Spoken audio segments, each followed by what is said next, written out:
नमस्कार,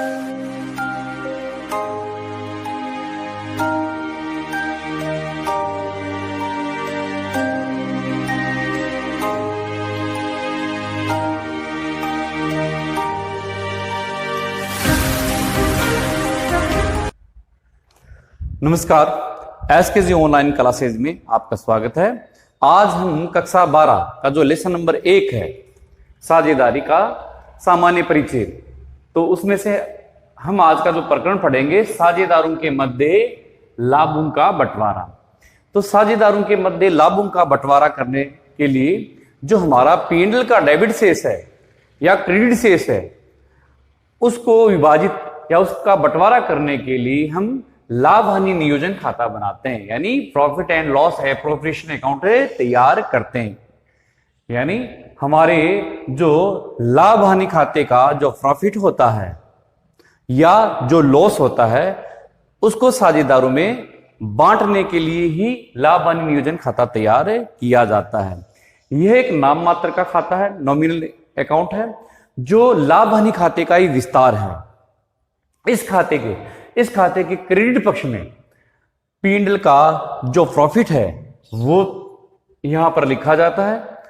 इसके बाद आहरण पर ब्याज, जो साझेदारों से जो वसूल किया जाने वाला ब्याज है आहरण पर, उसका यहां पर इसके क्रेडिट पक्ष में लिखा किया जाता है। और इसके डेबिट पक्ष में P&L खाते का जो लॉस है वो लिखा जाता है। और उसके बाद पूंजी पर ब्याज, जो साझेदारों को दिया जाने वाला पूंजी पर ब्याज है, इंटरेस्ट ऑन कैपिटल है, उसका लेखा किया जाता है। और साझेदारों को पारिश्रमिक के रूप में वेतन है, कमीशन है, बोनस है, उसका लेखा किया जाता है। और जो रिजर्व खाते में ट्रांसफर की जाने वाली राशि है, उसका भी यहां पर हम लेखा करते हैं। और जो अंतर की राशि है, इससे लाभ हानि नियोजन खाते को तैयार करने के बाद जो अंतर की राशि आएगी, उसको हम लाभ हानि अनुपात में साझेदारों में बांट देते हैं। अब हम अपनी पाठ्य पुस्तक का एग्जाम्पल नंबर 1 लेकर इस चीज को आपको समझाते हैं। तो हमारी पाठ्य पुस्तक का एग्जाम्पल नंबर 1, अजय और विजय एक साझेदारी व्यवसाय में 1 अप्रैल 2016 को सम्मिलित होते हैं। 2 लाख रुपए अजय पूंजी लगाता है और विजय 3 लाख रुपए की पूंजी लगाता है। पूंजी पर जो ब्याज की दर है वो है 10%। इसके बाद जो लाभ हानि का जो रेशियो वो है 3 और 2। अजय ने 2000 रुपए पर मंथ, उसको अजय को 2000 रुपए पर मंथ वेतन के दिए जाएंगे, अर्थात वार्षिक वेतन हो गया उसका 24,000 रुपए। और विजय को 36,000 रुपए वार्षिक वेतन दिया जाएगा। अजय और विजय के आहरण, अजय ने 30,000 रुपए के आहरण किए और विजय ने 40,000 रुपए के आहरण किए। तो अजय से वसूल किया जाने वाला आहरण पर ब्याज है वो 2,000 है, और विजय से आहरण पर ब्याज जो वसूल किया जाएगा वो है 3,000। और हमारा चालू वर्ष का जो प्रॉफिट है वो है 2,45,000।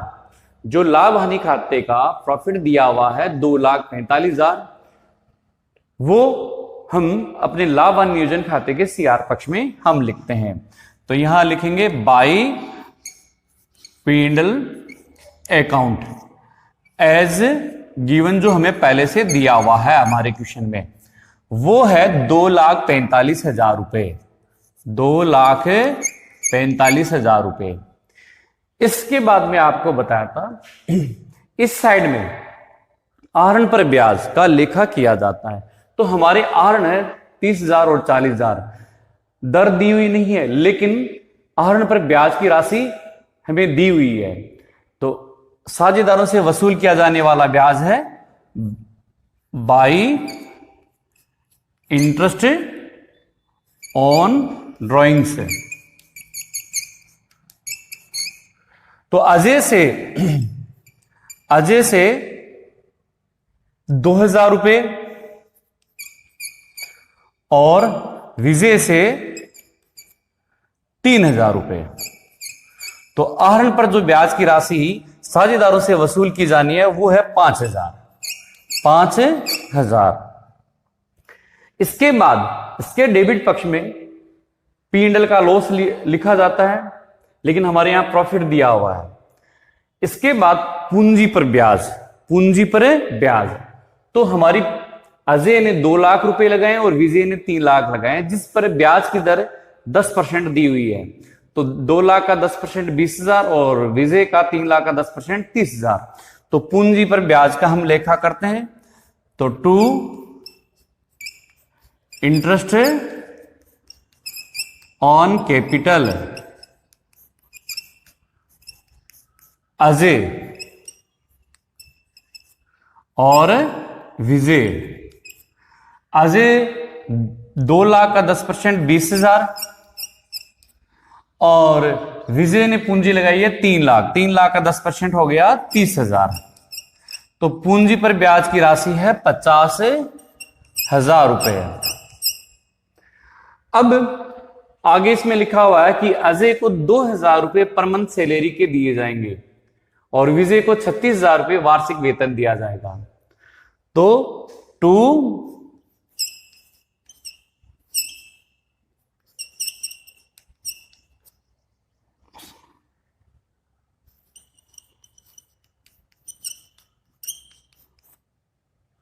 अजय और विजय, तो इसके 2,000 रुपए से वार्षिक अजय को वेतन दिया जाएगा 24,000 रुपए। 2,000 इंटू 12 और विजय का वार्षिक वेतन दे रखा है 36,000। तो टोटल हो गया 60,000 वेतन के हो गए। अब हमने सारे समायोजन हमारे होने के बाद हम देखते हैं कि हमारा किस साइड का योग ज्यादा है। तो क्रेडिट का योग है 2,50,000। 2,50,000। 2,50,000 में से 1,10,000 की अमाउंट है, माइनस करने पर 1,40,000 रुपए का प्रॉफिट ज्ञात होता है। 1,40,000 ये टोटल हो गया 2,50,000। इस 1,40,000 का विभाजन करने के लिए जो हमारा लाभ हानि का जो रेशियो है 3 और 2 है। 3 है अजय का, 2 है विजय का। तो यहां टू पार्टनर्स कैपिटल अकाउंट है, पार्टनर्स कैपिटल अकाउंट है। तो अजय और विजय, तो 1,40,000 का जो विभाजन होगा और अजय का है 3/5 और इसका है 2/5। तो 3/5 इसका अजय का जो आएगा 84,000 यानी 84,000 और 1,40,000 का 2/5 से विजय का जो निकलेगा है वो 56,000। तो हमने इस प्रकार से प्रॉफिट का विभाजन इनके लाभ हानि अनुपात में कर दिया है। तो ये हमारा लाभ हानि नियोजन खाता इस प्रकार से तैयार होता है। एक बार फिर से, ये है जो हमारा लाभ हानि खाते का जो प्रॉफिट है या लॉस है उसका विभाजन करने के लिए ही हम लाभ हानि नियोजन खाता तैयार करते हैं। लाभ हानि नियोजन खाते के डेबिट पक्ष में लाभ हानि खाते का जो लॉस है वो लिखा जाता है यदि दिया हुआ है। फिर उसके बाद पूंजी पर ब्याज साझेदारों को जो दिया जाएगा टू इंटरेस्ट ऑन कैपिटल, जैसे से एग्जाम्पल में अजय और विजय को पूंजी पर ब्याज दिया जा रहा है 20,000 और 30,000 का लेखा किया जाएगा। फिर उसके बाद साझेदारों को जो दिया जाने वाला पारिश्रमिक है, वेतन है, कमीशन है, बोनस है, उसका लेखा किया जाता है यहां पर। फिर बाद में इसके क्रेडिट पक्ष में लाभ हानि खाते का जो प्रॉफिट है उसका लेखा किया जाता है।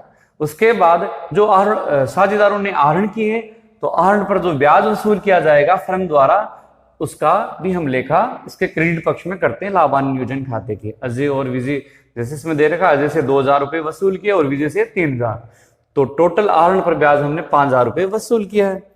फिर इसमें जो अंतर की राशि आई, अंतर की राशि का विभाजन हम लाभ हानि इस अनुपात में कर देते हैं। जैसे इसमें आया था क्रेडिट साइड का योग आया था 2,50,000, उसमें से हमने 1,10,000 घटाए, तो हमारा जो बैलेंसिंग फिगर है 1,40,000 जो आया है, उसका विभाजन हमने 3 और 2 में, 3/5 और 2/5 में कर दिया। तो ये हमारा लाभ हानि नियोजन खाता हम इस प्रकार से तैयार करते हैं। इसके बाद हम पूंजी खाते तैयार करते हैं, लेकिन उससे पहले हम इससे संबंधित जो जनरल प्रविष्टियां हैं उनको आपको समझाते हैं। अब हम जनरल प्रविष्टियां आपको बताते हैं।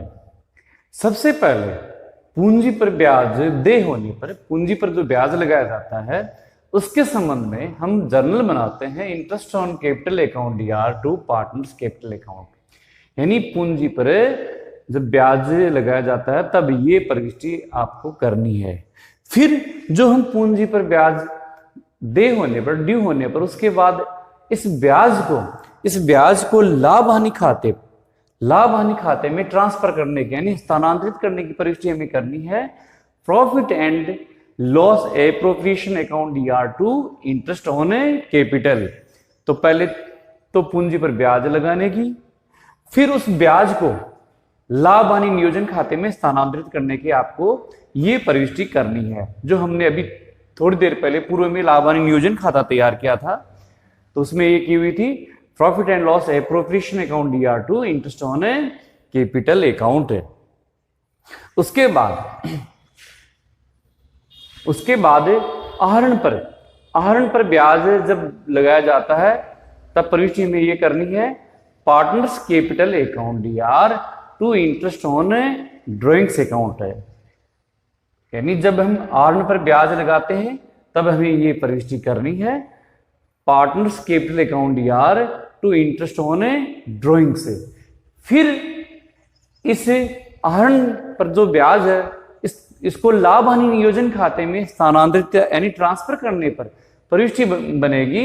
क्योंकि आहरण पर ब्याज हमारे लिए आय है तो हमें प्रविष्टि बनानी है interest on drawings account DR to P&L appropriation account. Interest on drawings account DR to P&L appropriation account. हाँ, हम क्या इन दोनों के स्थान पर और इन दोनों के स्थान पर भी, यानी सबसे पहले हमने पूंजी पर जो ब्याज लगाया था 2 प्रविष्टियां की थी, पहले ब्याज लगाने की और उस ब्याज को लाभ हानि खाते में ट्रांसफर करने की। तो हम सीधे ही इन दोनों के स्थान पर एक प्रविष्टि बना सकते हैं, वो ये है कि P&L appropriation account DR to partners capital account एक जनरल भी हम बना सकते हैं। इसी प्रकार जो आहरण पर ब्याज हमने लगाया था और उस ब्याज को लाभ हानि नियोजन खाते में ट्रांसफर किया था, तो इन दोनों के स्थान पर भी हम एक जनरल बना सकते हैं और वो जनरल हमें ये बनेगी partners capital account DR to P&L appropriation account. यानी इन दोनों के स्थान पर हम एक प्रविष्टि भी कर सकते हैं। इसके बाद में जो साझेदारों को पारिश्रमिक है, वेतन है, बोनस है जो हम देते हैं उसके संबंध में, जैसे इसमें वेतन के संबंध में क्या प्रविष्टि बनेगी partner salary account DR to partners capital account. फिर इस वेतन को लाभ हानि नियोजन खाते में ट्रांसफर करने की प्रविष्टि ये बनेगी profit and loss appropriation account DR to partner salary account. पहले तो साझेदारों को जो पारिश्रमिक देना है, वेतन, कमीशन, उसके संबंध में प्रविष्टि करनी है। फिर उसको आपको ट्रांसफर करना है लाभ हानि नियोजन खाता यानी P&L appropriation account DR to partner salary account.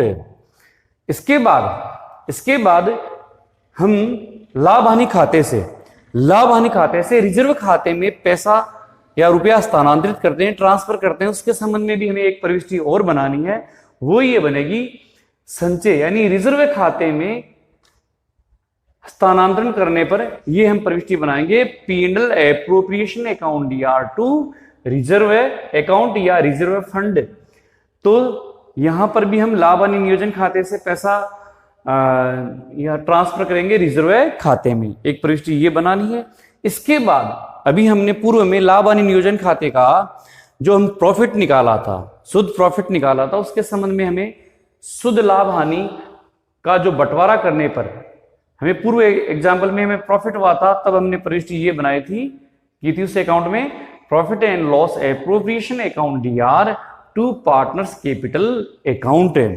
यदि लाभ हानि नियोजन खाते में लॉस होता है, शुद्ध लॉस है, तो शुद्ध हानि होने पर हम प्रविष्टि बनाएंगे इसकी अपोजिट, तो partners capital account DR to P and L appropriation account. तो हमें ये प्रविष्टियां पहले ध्यान से इनको समझना है, फिर इनका दोहरान करना है, फिर इसके बाद में हम लाभ हानि नियोजन खाता तैयार करेंगे और पार्टनर से कैपिटल अकाउंट तैयार करना आपको बताएंगे। तो आप इसका एक बार जरूर अभ्यास करोगे। अगली क्लास में हम पार्टनर्स कैपिटल अकाउंट और अन्य कोई नई बात आपको बताएंगे। अब हम साझेदारी की पूंजी पर ब्याज की गणना करने के बारे में बताएंगे। साझेदारी संलेख में स्पष्ट उल्लेख होने पर ही पूंजी पर ब्याज दिया जाता है। हम पूंजी पर ब्याज समय के आधार पर प्रारंभिक पूंजी पर निकालते हैं। जब क्वेश्चन में अंतिम पूंजी दी गई हो तो प्रारंभिक पूंजी की गणना आपको निम्न प्रकार से करनी है। यानी क्वेश्चन में क्लोजिंग कैपिटल दी हुई हो तो ओपनिंग कैपिटल निकालने के लिए आपको निम्न मेथड अपनाना होगा। प्रारंभिक पूंजी पर ही हम ब्याज समय के आधार पर देते हैं। यदि वर्ष के दौरान अतिरिक्त पूंजी लगाई गई है तो उस पर उस दिन से यानी समय के अनुसार उस दिन से उस पर ब्याज निकाला जाता है। तो सबसे पहले हम प्रारंभिक पूंजी की गणना जिस फॉर्मूले से करते हैं वह फॉर्मूला है कि पर्सन में आपको क्लोजिंग कैपिटल दी हुई होगी और उसमें आपको ऐड करना है आहरण की राशि, यानी वर्ष के दौरान जो आहरण किए हैं वो इसमें ऐड करने हैं। ड्रॉइंग्स ड्यूरिंग द ईयर, यानी क्लोजिंग कैपिटल में जो closing capital end of the year यानी वर्ष के अंत की जो पूंजी होती है, तो उसमें चालू वर्ष के दौरान जो विड्रॉल यानी आहरण किए गए हैं उनकी अमाउंट उसमें आपको जोड़ देनी है। फिर इसमें से लेस करना है जो अतिरिक्त पूंजी लगा रहे हैं, एडिशनल कैपिटल लगा रहे हैं, उसका समायोजन करना है। तो एडिशनल कैपिटल की राशि आपको अतिरिक्त पूंजी की राशि जो लगा रहे हो वो लेस करनी है। तो हमें आहरण की राशि जोड़ना और अतिरिक्त पूंजी को घटाना, तो हमें एडजस्टेड कैपिटल ज्ञात होती है, समायोजित पूंजी ज्ञात होती है। इस समायोजित पूंजी में से चालू वर्ष का जो प्रॉफिट है, करंट ईयर का प्रॉफिट है, वो हम घटा देते हैं। यानी एडजस्टेड कैपिटल में से करंट ईयर का जो प्रॉफिट हम माइनस करेंगे तो हमें प्रारंभिक पूंजी की अमाउंट यानी राशि ज्ञात हो जाएगी, अमाउंट ओपनिंग कैपिटल, जिस पर हम समय के अनुसार ब्याज की गणना करते हैं। अब ब्याज की गणना करने का जो फॉर्मूला है वो ये है कि इंटरेस्ट ऑन कैपिटल का पूंजी पर ब्याज की गणना का जो फॉर्मूला दिया हुआ है वह है अमाउंट ऑफ कैपिटल, जो प्रारंभिक पूंजी दी हुई है, हम इनटू दर बटे 100 इनटू समय बटे 12 यानी पीरियड बटे 12। फॉर्मूला हमारा हो गया इंटरेस्ट ऑन कैपिटल बराबर amount of capital into rate बटे 100 और समय बटे 12। लेकिन जब क्वेश्चन में हम वर्ष के मध्य पूंजी लगाते हैं या पूंजी निकालते हैं तो उस समय हमें गुणनफल विधि का उपयोग करना होता है, तब वहां गुणनफल विधि अपनाई जाती है। तो वर्ष के दौरान जब अतिरिक्त पूंजी लगाई जाती है या पूंजी निकाली जाती है तो गुणनफल विधि से ब्याज की गणना की जाती है। गुणनफल विधि से पूंजी पर ब्याज निकाला जाता है, जिसका फॉर्मूला ये दिया हुआ है टोटल ऑफ प्रोडक्ट इंटू दर बट्टी 100 इंटू 12। तो प्रोडक्ट मेथड से भी हम इस प्रकार से पूंजी पर ब्याज की गणना कर सकते हैं।